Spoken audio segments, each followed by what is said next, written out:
Hi, welcome to my channel. My name is Tyler Price. And on my channel, we talk about money, productivity, lifestyle, books, and anything else that you want to talk about. Today, we're going to talk about books and money. I wanted to share with you all some rules related to low spend when it comes to buying books. So if you're interested in finding out some strategies and some rules to help you with your book buying ban or your low spend book buying experience, stick around and join me, okay? Come along. So we're all kind of in the beginning of the year and we're trying to be very, very intentional with our spending.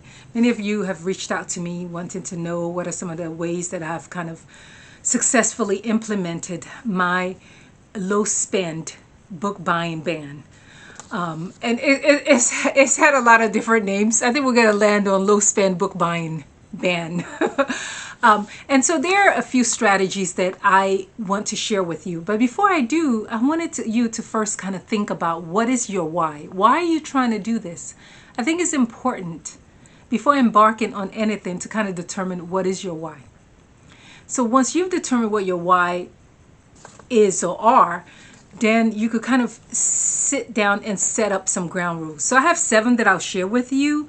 And if you wanted to kind of hear more about what I'm doing, then I have a video that I'll link below that kind of shares with you what I'm doing related to my low spend when it comes to book buying.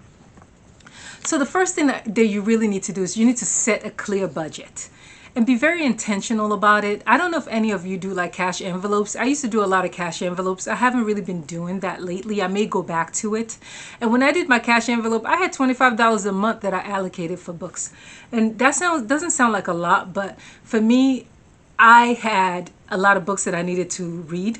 And so $25 a month made sense. I also usually would spend that amount of money in my local bookstore.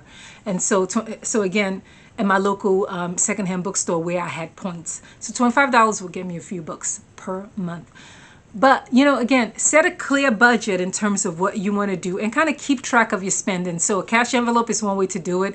If you're more kind of digital, just kind of have maybe even some banks allow you to have separate checking kind of sub checking account. So put that money in there. If you spend in 1 month, it's gone the next month.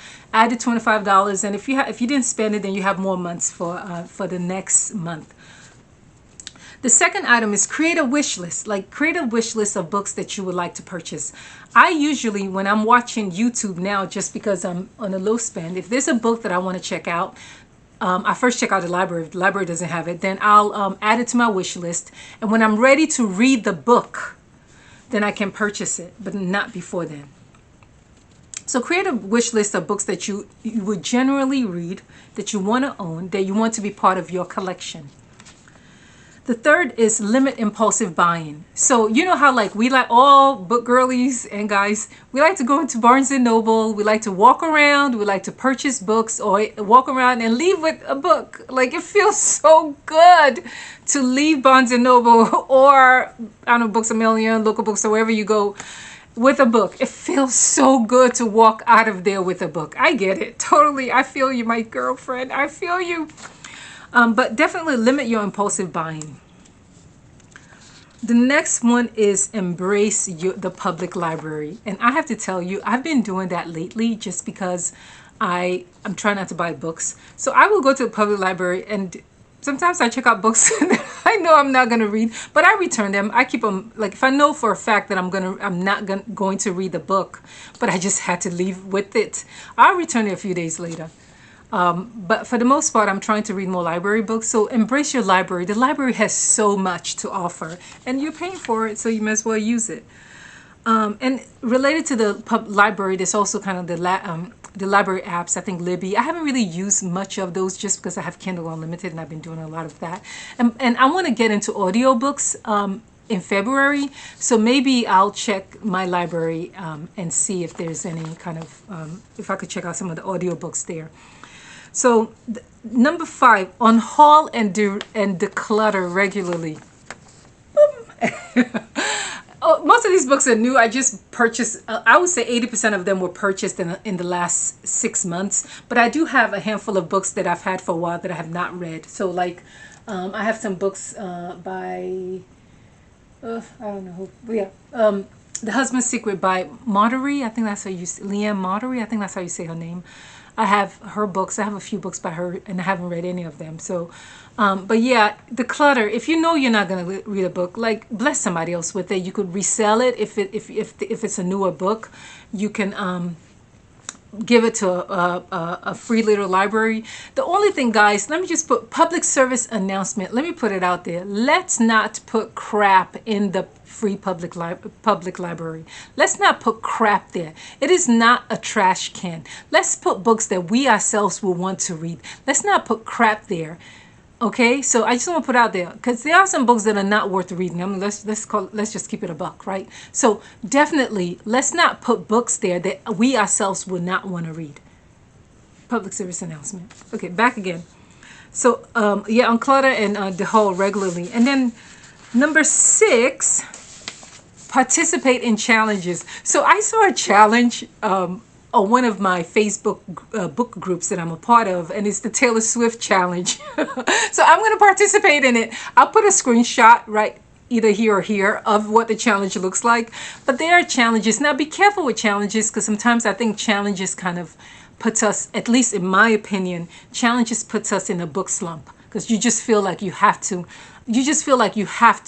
participate in it, like, and then you're like, you don't want to read the books because it's not part of the challenge, and then you find that you're not reading anything. So while it's a good idea to participate in a challenge, just don't, it's not 100, like, you don't have to stick to it like it's the Bible. Like, definitely just be flexible with that.